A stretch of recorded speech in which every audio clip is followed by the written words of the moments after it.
Thanks for staying with us. You are watching the Monday Report, and we now get into the town hall part of the program. Tonight, we're thinking a lot about Kenyan football. It is in the hands of a caretaker committee as we speak, with the risk of a FIFA ban looming. And the question many Kenyans have been asking themselves over the last couple of days is, where did it all go wrong? So tonight, here on the Monday Report, we've gathered football stakeholders, a cross-section of them, some here with us physically in studio, others joining us virtually, to give their thoughts on what is working and what isn't working in the world of football. And you can weigh in wherever you're watching us from. 2242 is the SMS line, hashtag Monday Report, and we also will be scrolling some numbers where you can send in a video question or a video comment as well, and we'll play them on the program a bit later on. Thanks for staying with us, and let me introduce my guests, a few more than you're usually used to. We've tried to social distance them, but on my immediate left we have Taiwo Atieno. He's the Kenyan Premier League Commercial Director. Thanks for joining us. Thank you for having me. Next to him is Lodvik Aduda, Technical Director, Gor Mahia, long-serving football administrator as well. Thanks for finding time. Thank you very much. We have Brenda Ongalo, who's a sports lawyer and a sports enthusiast. Karibu sana. Asante. Together with Dexter Otieno, he's the chair of a football academy, the Young United Football Club based in Dandora. Karibu. Thank you, Aik. A man who needs little or no introduction. I've asked him for his government name. He says, refer to me as Jaro Soja. That's how Kenyans know me. He is a fan of Gor Mahia and Harambee Stars as well. A huge football enthusiast. Now, joining us virtually is Boniface Ambani, who's a retired football Kenyan professional. I'll be bringing him in a bit later on. There he is. He's out of town. We also have Judith Nyangi, who's a sports official. And we'll be bringing her in as well. And on phone, Tom Bwana, sports enthusiast, and he understands a bit about sports marketing as well. And we'll be talking to Tom Bwana on the program. So we've got a cross-section of football stakeholders, so to speak, to help us understand what really is happening in the world of football from their perspective. And this is where I want to begin. A lot has happened over the last couple of days. Let's be honest. The disbanding of FKF, the caretaker committee set up, the FIFA ban concerns. And Aduda, I want to start with you on this one. Is this the way to reform football? Has this worked elsewhere? Is this what we should be doing at this time? Thank you very much, Maura. I think it is important for all of us, where we find ourselves at the moment, to stop having emotions and address the pertinent issue at stake. That is the crisis that we find ourselves in with respect to the management and administration of football in the country. Now, we have seen what has taken place, and we find ourselves where we are at the moment, but we need to look at various aspects of what has led us to be where we are at the moment. What do I mean? The leagues are on. The national team has been participating in the World Cup qualifiers. We actually had a match today. Our two representative clubs are gearing towards, in the next 2 weeks, to participate in the second additional Confederations Cup playoff matches. We have had our champion women football club, the Vihiga Queens, who did participate in the inaugural, CAF Women Champions League matches. That is currently ongoing in Cairo. Of course, they came back because they could not qualify further. And we also have aspirations on what do we need to do. I look at football with a very different, view at the moment. We have had situations where football initially was more or less, a recreational, sport. But we need to also understand that moving forward, football has evolved, and it is actually a multi-billion-dollar business. Our current dispensation, with due respect, does not lead us to expose what the current expectations of football need to be. We need to relook at our statutes. We need to look at the stakeholders. We need to look at our partners. And we need to look at ourselves straight and say that enough is enough. We do not want to entertain joyriders anymore. Okay. With respect to the leadership of football or the development of football. Okay, you've made your concerns very clear, and I'll probe a bit further on, but let me allow some of the others to come in. Taiwo, you've played in leagues where the aspirations have been met. He's spoken about aspirations, where the system works and so forth. You've had a chance of playing club football overseas. You've played for Kenya as well. What does a well-run football administration look like? I think you've got to look at the clubs. A well-run league has well-run clubs. So if you think about, let's say, in the Premier League, you have Man United, Arsenal, Chelsea, Liverpool. These clubs are privately owned. These clubs are invested into by private individuals or sometimes corporations. They put money into the club then invests that into facilities, operations and stadia. Yeah. Now, if we're being honest, and you know, for me, I've been in Kenya football for 12 years now. We haven't had clubs receive any investment, and therefore they haven't been able to invest in facilities, youth training facilities more specifically, and or any stadia. Now, a club is a business, and if a business is to have any sustainability and or longevity, then it must have assets. And these assets are, in football, youth training facilities and stadia. Now, in Kenya, we all know that our football clubs primarily are all registered as societies, and therefore they can't receive any investment. That's a big problem. So if we want a professional league, and you know, there's two sides of football. There's the national game and there's the professional game. The KPL and the clubs, that's the professional game. The national team is the national game. I'm speaking specifically about the professional game, and the clubs need investment. And to do that, they need to be incorporated as limited companies. And in Kenya, we already have the Companies Act around 15, which is a very good piece of legislation, which provides for good corporate governance. So as we're talking about now, corporate governance is transparency, accountability, and making sure that whenever you have an operation, it's being run in the best interests of not just the stakeholders, but also the community at large. Very interesting points that you've raised, and a bit later on, Lodvik, I want you to respond to that directly. You're the technical director of Gor Mahia. But let me bring in Brenda Ongalo, who's a sports lawyer and enthusiast. The big discussion since last week was, is a FIFA ban looming? And I know Lodvik will speak to that as well. But what are your concerns this evening as you join us for this discussion on the state of our football? Okay, thank you.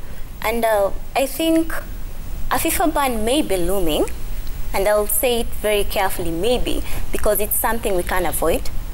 If all the parties involved do what is required of them, because we cannot have a stalemate where we clearly have structures and we know who's supposed to talk to who, what is supposed to be done.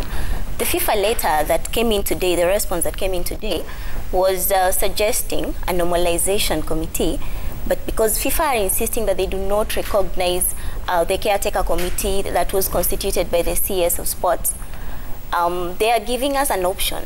Bring FKF representatives, bring the Ministry of Sports representatives, and also FIFA be represented, then we see the way forward.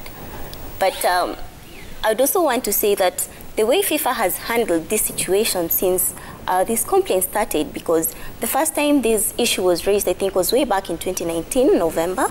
The women's team was supposed to go and play AUCAN qualifiers or something. But that is when the whole issue of there has been mismanagement of funds that were allocated to the FKF, and there was no proper accountability of the said funds. But this, when this was raised, of course, it was brushed off, and the FIFA ban seemed to have been used to as a bait by the FKF. Every time they were being asked for financial propriety, they used to that is the only thing they would use to scare away any questions that are being raised against whatever they seem to be doing. That FIFA will ban us if you... Yes, if you dare interfere, there's government interference, political interference. But then where we are right now, the question should be, should the ban come, what are we supposed to be doing during the ban?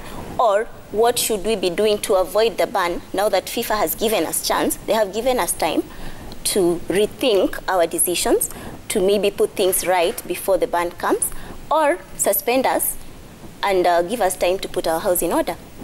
Weighty questions that we must discuss this evening. Let me allow Dexter to come in. Dexter, you're the chair of a club, an academy based in Dandora. And one of the things that I spoke to a few football stakeholders, they've said about FKF as currently constituted, or at least the disbanded group, was that they did invest in a measure of sort of bringing up younger players. Have you felt that support in your club? Would you say you feel that support this evening? Yes, of course. The support is there, of course. The federation has tried its level best, actually, in my own view. And it does not only go towards the players alone, because if you want to measure if the investment is there on the players, then you might as well consider the coaches, because when you have proper coaches who have the proper information that they can take to the kids, then that already is an investment. So what the federation has been doing, according to my view, is to make sure that first, the coaches are properly well brought up, and they know what to do when they handle this generation of players. And that has been happening. I've been in courses, in CAF D courses. I've done the CAF C course in July, and I was looking forward to go to the CAF B coach. I hope I will be able to do that. I don't need this ban for that reason. So I feel like it's a process. It is not something that is just going to happen. So it is a matter of the federation looking at what is supposed to be done first. And for me, I think they majored on making sure that we coaches have the right, the proper information and the right ways and means of coaching, and to take it down there to those. So for you, a ban would directly affect definitely, you? Definitely. From a coaching perspective, the ban is going to affect. Jaro Soja, you followed Gor Mahia around Africa. You've seen what happens in other countries. Do you sometimes sit in a foreign stadium somewhere in Africa and ask yourself, how did they get here? What will it take for us to get there? Do you ask yourself those questions sometimes? Oiga, if we must have Nick Mwendwa in football, then let FIFA ban us. Oiga, okay. I'm talking on behalf of Kenya football fans. Okay, but he's not here. He's not here. Yeah. So I want you to speak about the question that I've asked you. Oiga, yes. For information, at least today, everybody is happy. For the first time, Harambee Stars wamefunga na 2 minutes. And you're saying it's because Nick Mwendwa wasn't in the stadium? Yeah, because and mimi nakwambia hivi, it's not something personal. It's just for the love of football. Ukiuliza hata maviewers hapo watakwambia Nick Tawe. Waiga, inakuwaje unaweka mpira Gor inacheza na FC Betway Cup. Gor imeshinda, inafaa apate 2 million, FC ilifaa apate 1 million. Hao wakikuja kudai pesa yao, unawapiga fine. Mwingine 4 million, FC 6 million. Mtu anakudai 2 million, unampiga fine 4 million. Mtu anakudai 1 million, unapiga 6 million. Sorry, Waiga, I want to say thanks to those who fought for this. CS Amina, Piso Kudo, and the journalist Nyakundi. Kama Mwendwa anafikiria ako clean, mwona alienda kotini asishikwe. And you are not the courts. The courts on clean or not, they will have the final say on that. That's the truth of the matter. That's the truth. Because Aduda said in the beginning, we don't look at football with emotions, but you seem to be... I'm very sober, but Kenyans this current FKF had been in office for 6-7 years. Before that, we've had previous administrations, and the complaints are always the same. First, Waiga. Why? First, Waiga. Why? Mwendwa promised us we are going to play a World Cup in Qatar. Are we going or not? Well, no, we are not. That one is obvious. What I'm asking you is, why has Kenyan football seemingly remained in the same place for as long as many of us remember? We must change the leadership. That's your answer? Yes. We must change the leadership. Let me get Boniface Ambani on the line. He's joining us virtually. Bon Ambani, I trust you can hear me. Thanks for joining us. You're hearing the views here, and of course, these are the views of some of our panelists today. Let me start by hearing this from you, sir. You, as a retired player, give me a long-term perspective on what you think are some of the key issues that bedevil Kenyan football, to a point now where some Kenyans are even saying, if a ban will help us, then so be it, without being aware of what a ban actually means. Thanks, Mauro, for having me. There's too much. There's so much that I should say that is bedeviling Kenyan football. Tayo has already touched on some of the things that, to me, actually have been all along the problem of Kenyan football. To start with, I think the best thing or the worst that we have been doing up to this moment is that we lack the structures. I got some privilege at least to play some international football for this country, and for real, when you come back to Kenyan football, then you understand why you are jeopardized. So to me, it's about the structures. It's just about structuring each and everything, starting from the grassroots levels to the national level. The clubs themselves, for example, let's just come and touch on AFC Leopards and Gor Mahia. Those are the biggest clubs in the country. You look at their structures. Aduda is there. He cannot escape this. He can't escape this. So you look at the structures and then you just fail to understand where did the Reds started beating us. And then all of a sudden we are all there. We are all crying, but for real, we have been let down by the structures.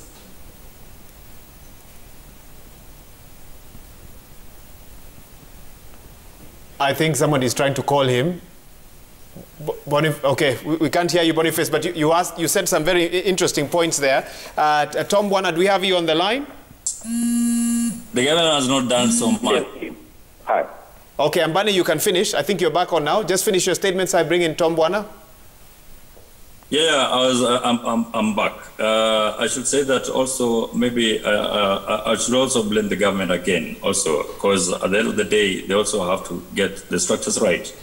For example, I used to play football in China, and I saw the structures that the government of China has put in place for the national team itself.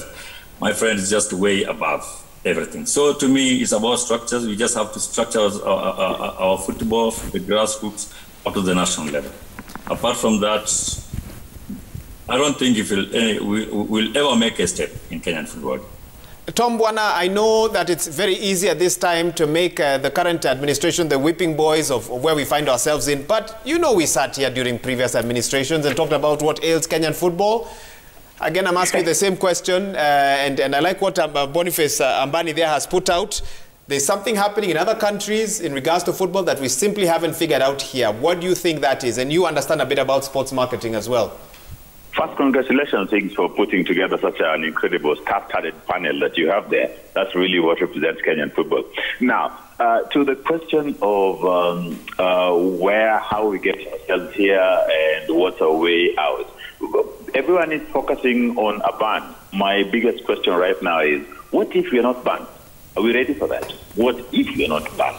Because that's even a more technical situation. FIFA will look at us like, oh, these guys, you never qualify for anything anyway. Why waste time banning you? But then the biggest issue here to me is to ensure that we get our club football right. Because it is a club football that feeds the national team. Once we have at least 3 clubs that are professionally run, that have the goodwill of the fans, we can get to a better level. That's what I believe in. I mean, one of the biggest things I find so astonishing in this country is that we have multinational companies in this country that in other countries they sponsor football. They're in football sponsorship, but in Kenya they are not. Why? I tend to believe that it's because the football administrators in this country have not packaged the game well enough or good enough to appease the eyes of these brands that are multinational. We have a brand that is sponsoring football in South Africa, but it's also operating in Kenya, but it's not in sponsorship. It's not their fault, but it's because our football administrators have not packaged the game in a palatable way that these guys can consume. Now, that is what we would concentrate on. If we get the ban, we better concentrate on building our clubs within that period of time before the ban is lifted. If we do not get the ban, still the same issue. Let's build our clubs. Let's strengthen, fortify our clubs so that we can get to feed our national team in a better way. Okay, thank you so much, Tom Bwana, for that. You really captured that really well. And before I allow my guests who are in studio to respond to some of those comments out there, let me also bring in Judith Nyangi, who's a sports official. Judith, we hear a lot about finger pointing at the national sort of FKF committee, but I'm also hearing people pointing fingers at clubs. Do you think the government needs to widen its lens and also look at what's happening in clubs as well to really change Kenyan football?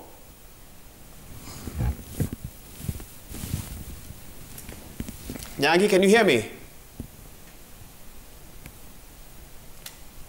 Nyangi, okay, we seem to have a challenge with her sound. I think, Bwana Duda, let me come back to you.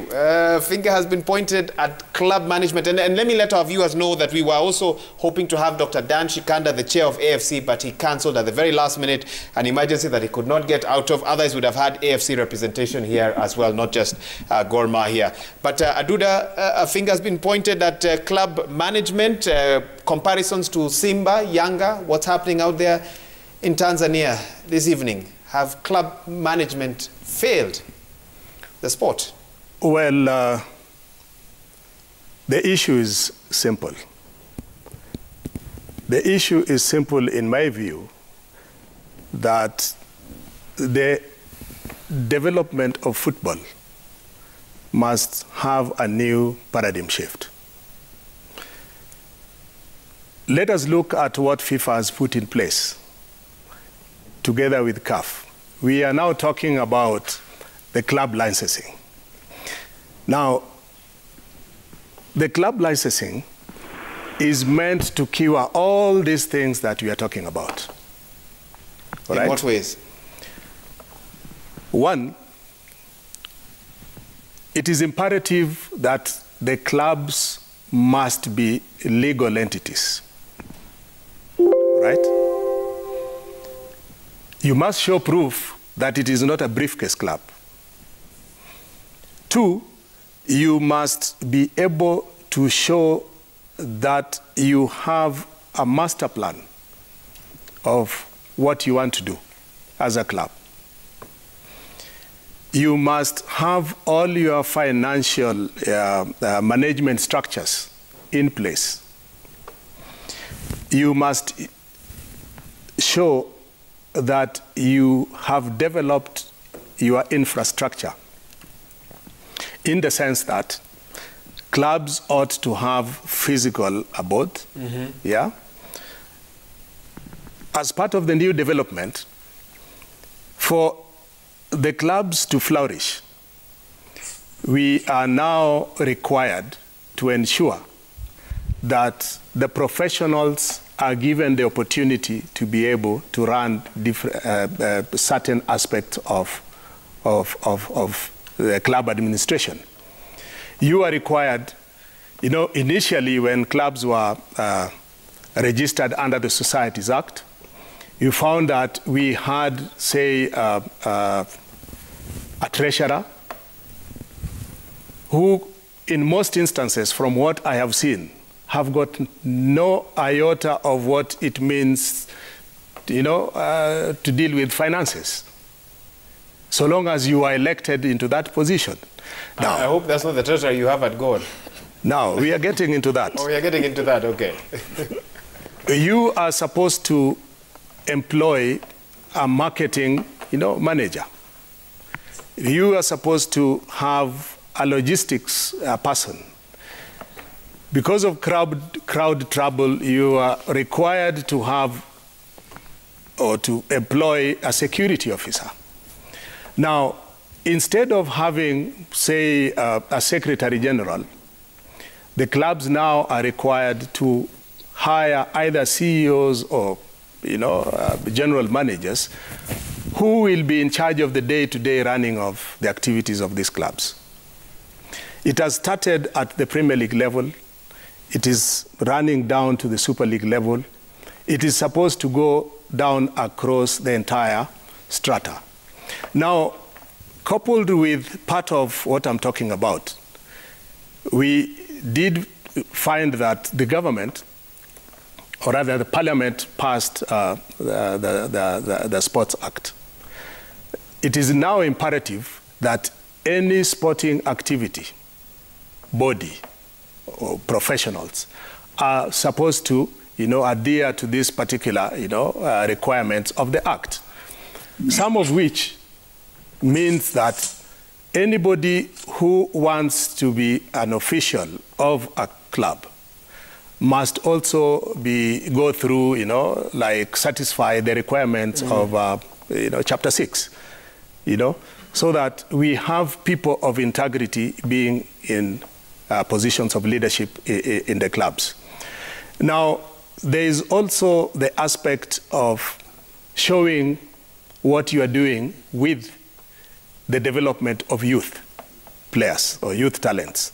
So it is a requirement that if you do not have, for example, at the Premier League level now, CAF cannot clear you to participate in their activities.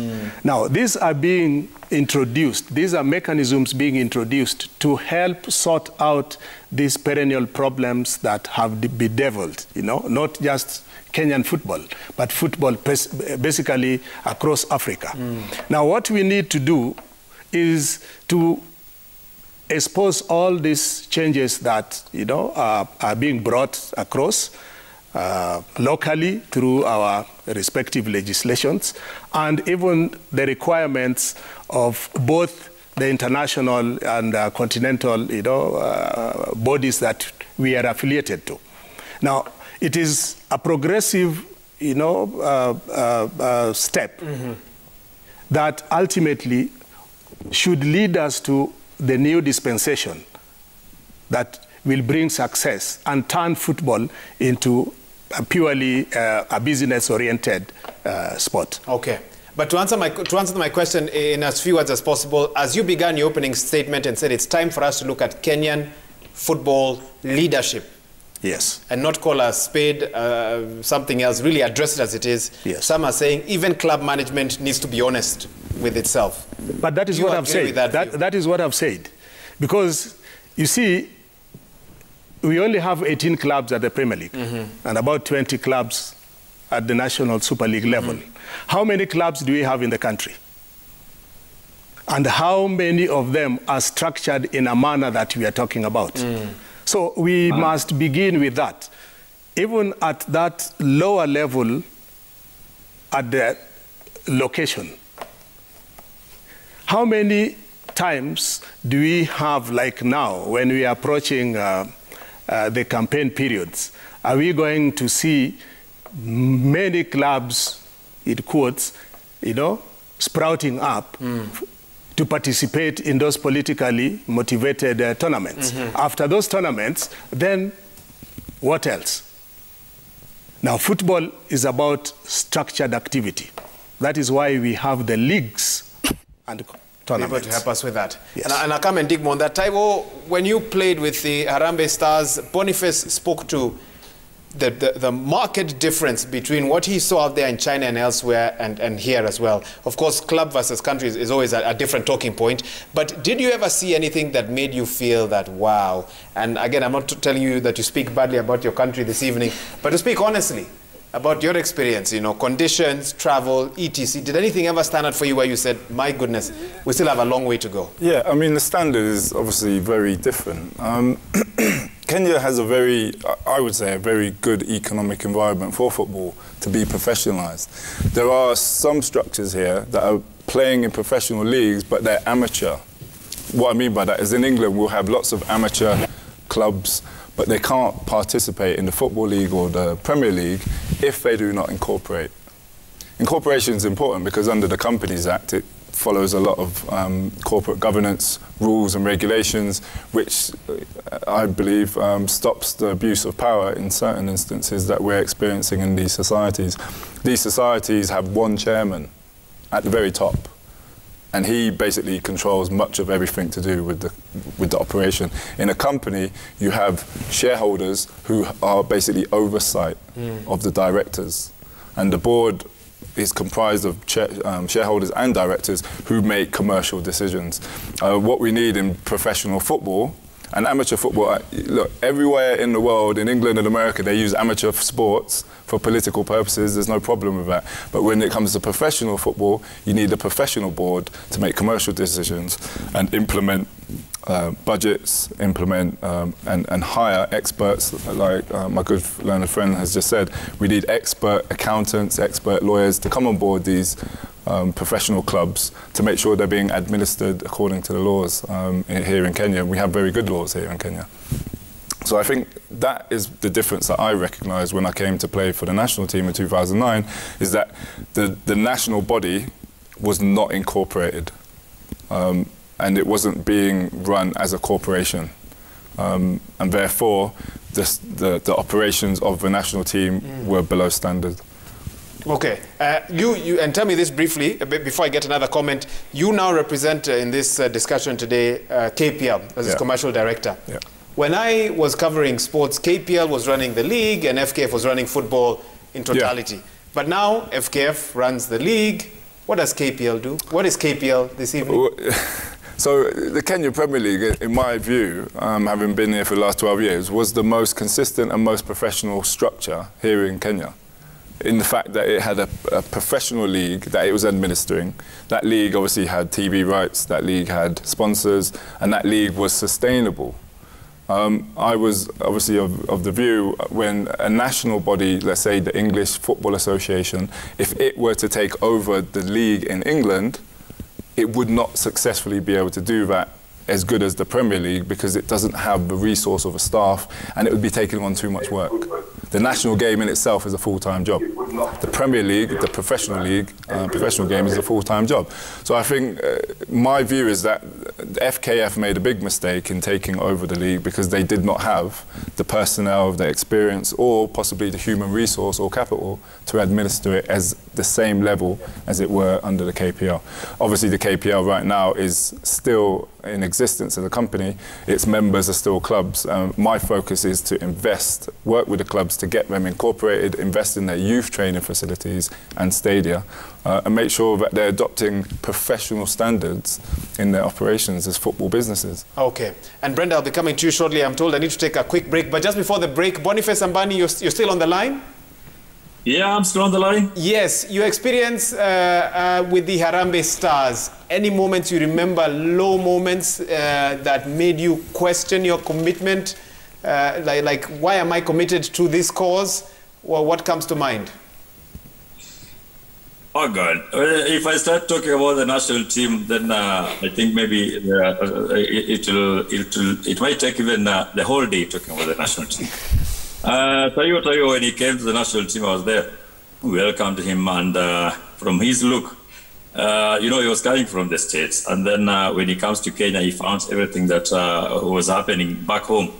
It's different from what maybe he thought he was coming to get.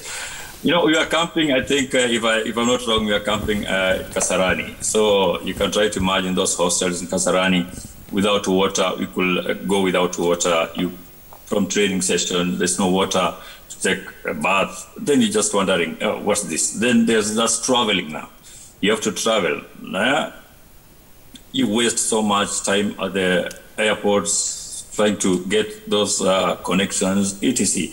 When you arrive in the other country, there's no advanced party. You know, in most those developed nations, the nations that understand football, in most cases, what they do, they usually send an advanced party, maybe a week early, so that at least they can go check out where you're going to train, where the hotels are. You know, it was just a hell of time. You get in an airport, you don't even understand. You don't even know where you're going to. You are just hauled up in a certain hotel. You just decide, okay, fine, this is where you are. Let's sleep. I remember a day we went to Angola. We trained in a car park. So you can try to imagine. Those are some of the things that we underwent in the national team. So it was not easy. We are just playing because you are playing for the nation, and you could not. Maybe refused to do what? To honor the call-up. So those are some of the things that we underwent. Lack of allowances. You get promised that you'll be given the whole of your allowances before you leave. All of a sudden, nobody is there to clear your allowances. They come with part of the allowances, then they tell you, tomorrow, when you arrive there, you guys will get your money there. You know, you've already traveled and you have to play. So there's so much that I can't even explain. It can take the whole day. So we just have to get our heads back. We just have to get things right. Once we get things right, we have great talent in movement. You know, as you're speaking, the guests here in studio, they're just shaking their heads. Some of them know what you're talking about, others don't. I'll get reactions from each of them when we come back. You're watching the Monday Report. It's an open session on the state of Kenyan football. We have all the stakeholders that need to be here to have this discussion, both here in studio and joining us virtually as well. We also have some of your video comments and questions. We'll be playing them on the other side. Stay with us. We'll be right back.